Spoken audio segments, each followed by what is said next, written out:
Shalom, perkenalkan nama saya Linja Triputri Zebua, mahasiswa setia STEMIK Jakarta dengan NIM 24570014.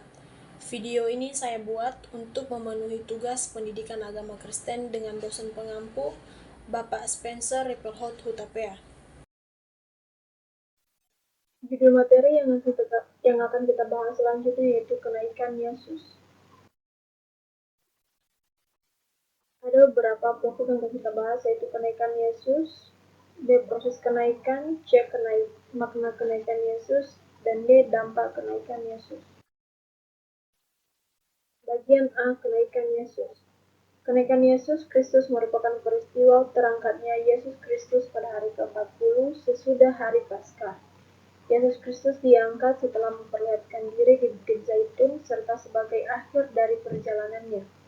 Dalam Injil Yohanes dijelaskan bahwa peristiwa kenaikannya tersebut bukan hanya sekedar perpindahan fisik Yesus dari segi bumi ke surga, akan tetapi peristiwa sakral yang menunjukkan kesatuan Yesus dengan Allah Bapa.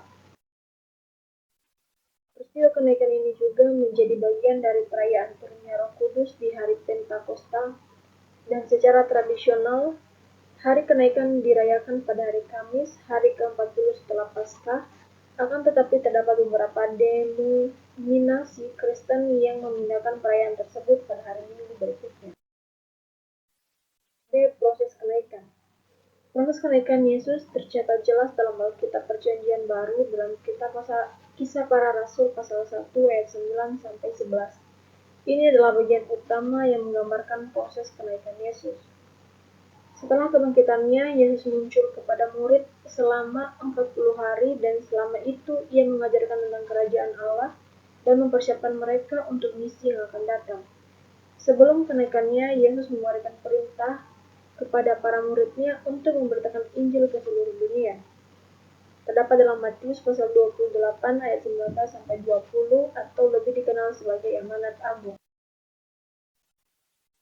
Kenaikan Yesus terjadi di dekat Betania di atas Bukit Zaitun. Dalam Kisah Para Rasul pasal 1 ayat 9 dikatakan bahwa setelah berbicara dengan para murid-muridnya, Yesus terangkat ke surga di hadapan mereka dan awan menutupinya dari pandangan mereka. Para murid berdiri terpaku melihat ke langit dan dua malaikat muncul dan memberitahu mereka bahwa Yesus akan kembali dengan cara yang sama. Setelah kenaikan, Yesus juga menjanjikan kedatangan Roh Kudus. Ini penting bagi para murid untuk menjalankan misinya di bumi. Kenaikan Yesus mengakhiri fase pelayanan di bumi dan menandai awal dari era gereja yang dipimpin oleh Roh Kudus. Para murid kemudian kembali ke Yerusalem dengan penuh sukacita menantikan janji yang telah diberitakan oleh Yesus. C. Makna kenaikan Yesus. Makna kenaikan Yesus Kristus yang paling utama yaitu kenaikan Yesus Kristus menegaskan kelahiran Isa, bukti kuat tentang adanya kehidupan yang kekal, sebagai kemenangan atas kematian dan dosa, dan menunjukkan pemenuhan janji Allah dalam perjanjian lama.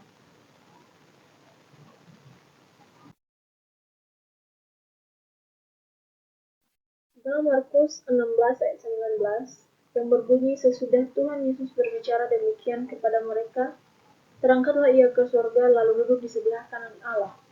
Menegaskan bahwa Yesus duduk di sebelah kanan Allah setelah naik ke surga. Dalam Lukas 24 ayat 50-53, di dalam tertulis bahwa lalu Yesus membawa mereka keluar kota sampai dekat Betania. Di situ ia mengangkat tangannya dan memberkati mereka. Dan ketika ia sedang memberkati mereka, ia berpisah dari mereka dan terangkat ke surga, menyebutkan pemberkatan dan kenaikan Yesus. Peristiwa kenaikan Yesus Kristus juga dimaknai dengan dua hal, yaitu pengharapan dan kasih. Pengharapan bahwa Tuhan sungguh hadir dan hidup dan bertahta di surga, yang artinya Tuhan menanti umat manusia untuk bangkit bersama. Sementara kasih dimaknai sebagai pesan yang selalu diulang Kristus untuk disebarkan sebagai kabar gembira. Di dampak kenaikan Yesus. Dampak yang sangat signifikan yaitu penyelesaian pelayanan Yesus, pengutusan Roh Kudus, kepastian janji dan kedatangan kembali, pendirian gereja, penempatan Yesus di sisi kanan Bapa, identitas dan tujuan umat Kristen, dan pengharapan dan ketahanan.